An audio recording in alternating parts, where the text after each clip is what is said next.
Krypto. Home. Take me home.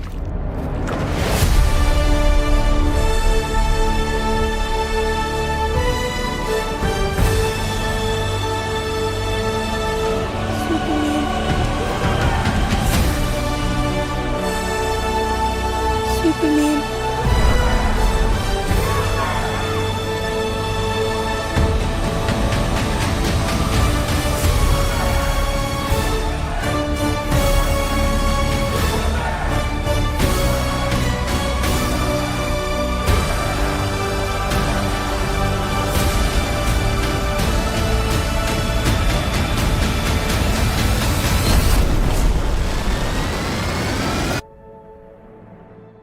Welcome back, everyone. It's Charlie. DC and James Gunn dropped a brand new Superman trailer. There's a whole bunch of Easter eggs here. There's so much to talk about just because this is like the beginning of the DCU. So much is riding on this movie. There's just so much stuff going on during this footage.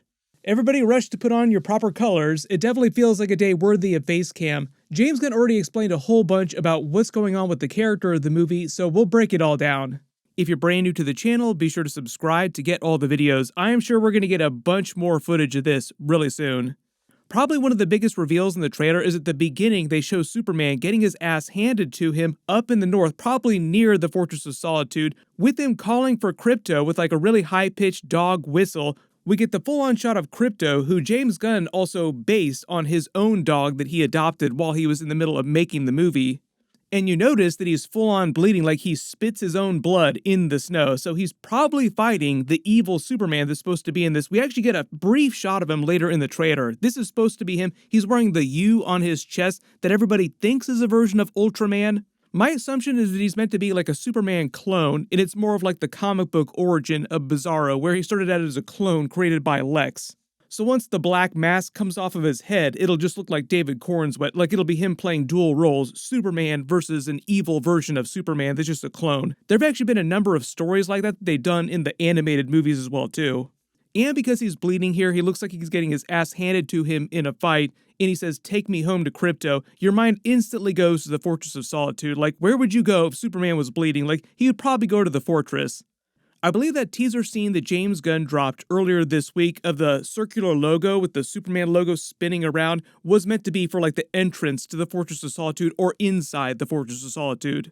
There's a bunch of action scenes from across the movie, and probably one of the other big things that we need to talk about because there's so much action going on during this teaser trailer is the actual cinematography itself. It looks a little bit like 48 frames a second, so like the motion looks a little bit weird, like soap opera action, so I'll explain that as we go through some of these shots. But probably one of the other biggest things about this that you will notice that differentiates it from previous versions of Superman like Man of Steel, Zack Snyder, Superman, Henry Cavill, is how much color is bursting from each of the frames. It's like he's cranked the colors all the way up to 11.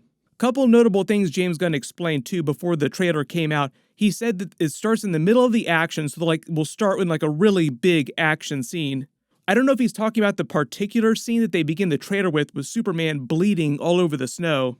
He said Lois and Clark already know each other well when the movie picks up. It's not Superman Year 1, it's more like Superman Year 2, kind of the same way that Matt Reeves did with Robert Pattinson's Batman. Like it wasn't Batman Year 1, it was more like Batman Year 2. This isn't meant to be an origin story, but it's still relatively early in Superman's career. He said Lex Luthor already hates Superman. There are a couple shots of them going at each other, like you see Lex with the gun. It's probably a kryptonite bullet in that gun. We get a full-on shot of him, we get a shot of Luthor Corp. He talked a lot about the way they filmed the flying shots during this too. He said that they actually were inspired by Top Gun Maverick with all those flying scenes, and they used a lot of drone shots for those. And obviously probably one of the other biggest changes in this movie from previous versions, at least recent previous live-action versions of Superman, is the actual trunks themselves. Tyler Hoechlin's version of Superman during Superman and Lois wore them briefly, like in the very first episode, to explain like his very early career, like this is one of the first suits that he made, like yes, my mom did help make this suit. But then transitioned to versions of the suits without the trunks. The way that James Gunn explained the trunks in this movie is he said when he was actually getting ready to make it, he did not want the trunks, like he was adamantly against using the trunks. It was actually David Corenswet himself that convinced James Gunn that they needed to do the trunks. His reasoning, this is David Corenswet's reasoning, is that Superman wants kids to not be afraid of him because he's an alien with massive, incredible powers, like God-tier powers, so he dresses, and this is in David Corenswet's words, he dresses like a professional wrestler.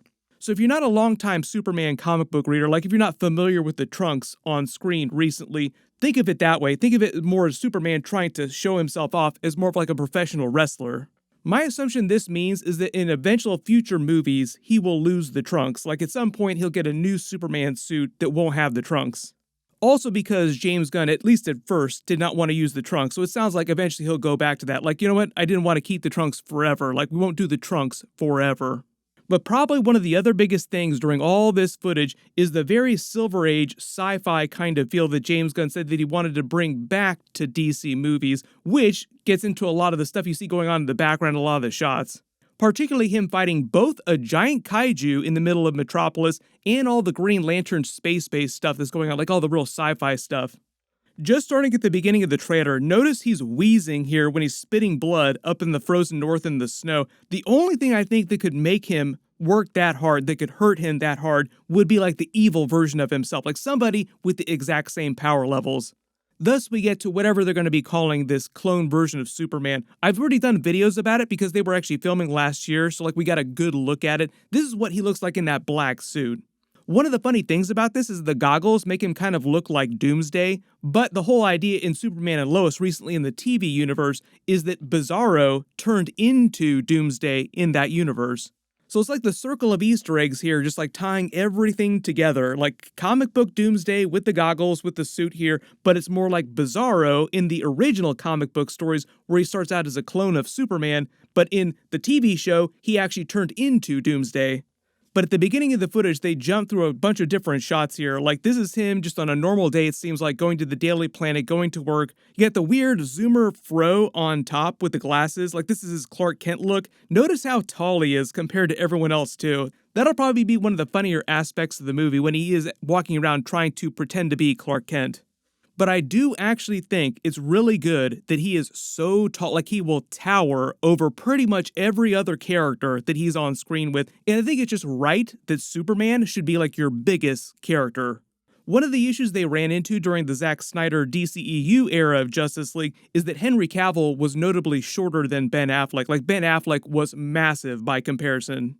Henry Cavill, though, extremely swole, so that usually made up for it. Like, you were mostly just looking at the muscles. You weren't really thinking about how Ben Affleck was so much taller than him. One of the other things you'll notice here, too, especially when he's walking down the street, like the clothing and when he goes into the Daily Planet, is there's a sort of retro 60s look to everything, too, which is made to make it feel a little more classic. Like, he wants it to feel a little bit like the Christopher Reeve Superman era, too. But this is influenced by a lot of other things, too, like All-Star Superman, a lot of classic Superman comics. I will say one of my notes about the trailer, though, is the guitar riffs version of the John Williams theme. Like, the whole theme song that plays over the trailer is just a rearrangement version of the John Williams theme, which I do think is cool that he's using John Williams' theme, but the guitar riffs just feel a little out of place. Speaking of music, though, for people asking, because James Gunn is always noted for a lot of his music in his movies, and he does have amazing music in all the Guardians of the Galaxy movies, for instance, but he said the Superman movie is not going to have a lot of needle drops in it like Guardians of the Galaxy. It'll be a more score-heavy movie, like more classical music, like in a traditional Superman movie. We get our first shot of Rachel Brosnahan as Lois Lane. We get a shot of the Kent farm with him talking to Pa Kent, who is still alive at this point. This might be before he actually becomes Superman. My assumption is that even though it's not meant to be an origin story, there will be a couple flashbacks just to show you a little bit of his life before he actually became Superman. In the trailer, they use the language, next summer it begins, because this is really meant to be the traditional beginning of James Gunn's DCU. The way he explained it, he said that basically like the next 10 years of DC movies depends on this movie doing okay at the box office. So much is riding on it. There's so much pressure. World's Best Doggo comes in for the assist and like literally drags him back to the Fortress of Solitude because remember, Krypto has super strength and he can also fly. Cannot wait to see some big action scenes with Krypto actually in there, just to see the way they handle the dog in big action scenes. This shot of Superman saving the girl is in the middle of that giant kaiju attack. Not clear when this happens in the movie. Maybe this is one of the first real big action scenes that they just start the movie with. Notice how much the color pops in this, like there's so much color here. The other notable thing, too, is there's a lot of slow motion going on during this trailer. And speaking of which, a lot of people made fun of Zack Snyder for all of his use of slow motion. James Gunn did say that some of this movie is inspired by Zack Snyder's DC movies. He didn't say specifically what parts of the movies or like what aspects of the movies. He just said they were partially inspired by Zack Snyder's DC movies. Speaking of which, you might remember they actually did work together. James Gunn wrote one of Zack Snyder's movies. We see Lex Luthor about to blow his top as he sees Superman fly by Luthor Corp. James Gunn said one of his big things about this new version of Lex Luthor is that he wanted him to feel like an actual threat, like Superman would be in actual danger, like oh crap, Superman is screwed, as opposed to most versions of Lex Luthor, especially in the movies, where you're just waiting for Superman to hand him his ass. Not totally clear what's going on here where Superman punches his way out of this glass here. This might be a containment field where Lex Luthor is just trying to keep him inside this box. It's not totally clear what's happening here in this part of the world, but like this little boy just calls out for Superman holding up the flag. Maybe one of the big action scenes of the movie happens here, or maybe it's just some disaster or some war that's happening in a different part of the world that Superman helps to stop. They also did this during Batman v Superman, Man of Steel, when they're showing Superman just going around the world, helping people all over the place. This whole scene where the whole crowd seems like it's turned on Superman, they're throwing stuff at him, yelling at him. This might be when he's taken into Argus custody, because you actually see Frank Grillo's Rick Flag here in this scene with the Engineer's character. That evil clone of Superman that's got him in chains and is walking him down the street. I think they're walking him to this building here. Not totally clear what's going on during this part of the movie though, like what's happened to lead to this. Big Easter egg here for DC characters, Stag Industries, you probably remember, they actually did this in the Arrowverse.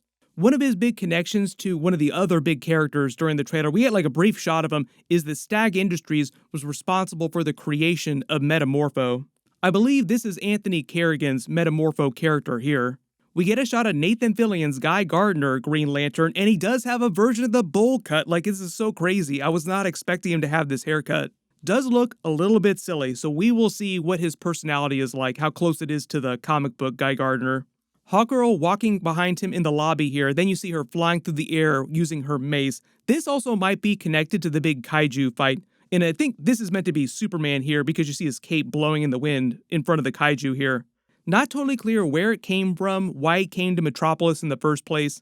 Then it looks like Superman and Lois in her apartment or their apartment if they're living together already, getting ready to actually get it on, like they're getting ready to kiss. Behind them, a whole bunch of action going on.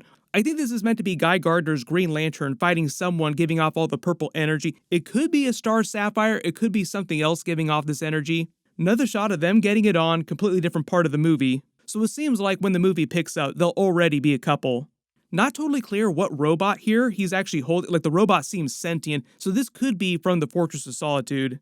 We get a larger exterior shot of the Fortress of Solitude rising up with all the crystals. Like I said, I think this is meant to be Metamorpho. One of the big things they also said is that a lot of his effects are done practical, although obviously they're tuned up with visual effects later. This big fight with all the buildings could either be Superman fighting his evil clone, or it could be during the big kaiju fight. Like, there are a couple of big fights in the movie, so there are a couple reasons for Metropolis to get partially destroyed. This seems like Lex Luthor much later in the movie, though, with the cuts all over his head. Almost seems like he's been crying a little bit, too. Like, not sure why he's so upset here. Probably because he lost in some big way against Superman. This news broadcast about Boravia is actually a place in the DC universe from the Superman comics, like way back in the 1930s, talking old Superman comics, debuted in Superman #2. Within context, it's meant to be a European country that's just torn by civil war. My assumption is that Superman just does something to help bring peace to the country. We get the shot of Krypto dragging him to what looks like the Fortress of Solitude. This person in black is supposed to be that evil version of Superman. Notice the hard time he's giving Superman in their big fight here in the middle of the stadium. If he's going to wind up being a clone of Superman, they will have basically the exact same powers, or should have the exact same powers. We get a full-on shot of Mr. Terrific. He's supposed to be a really big character during the movie, according to James Gunn. Notice that his suit looks very similar to Hawkgirl and Guy Gardner's suits. They also have the logos on them from Maxwell Lord's company, who's being played by Sean Gunn, James Gunn's real-life brother. They kind of seem like a proto version of the Justice League, but more like the Justice League International mixed with the Terrifics from the comics. But James Gunn said when the movie picks up, the Justice League does not exist, like they're not even close to actually forming. Not totally sure who he's protecting here, but notice the field that's around it, like the force field, is being generated by his T-spheres from the comics. Superman and Lois having a floating kiss wouldn't be a Superman movie if they weren't kissing mid-air. We get the big takeoff into the sky, and then they watch the fight going on in the background of their apartment. All this green energy radiating behind Superman in the darkness is probably Guy Gardner's Green Lantern. And that is our first trailer. If there's any big Easter eggs or references that you spotted that I didn't talk about in the video, just write them below in the comments. We'll get more footage soon that'll tell us a little bit more about what's actually going on during the movie, but there's going to be a ton of stuff baked into this. I'm sure we're going to be talking about this for a while, so make sure to enable alerts for my channel so you don't miss any of those videos. Everybody click here for my Henry Cavill Warhammer video, and everybody click here for my Boys Season 5 teaser for a very different spin on the whole Superman character. Thank you so much for watching, and I'll see you guys in the next one.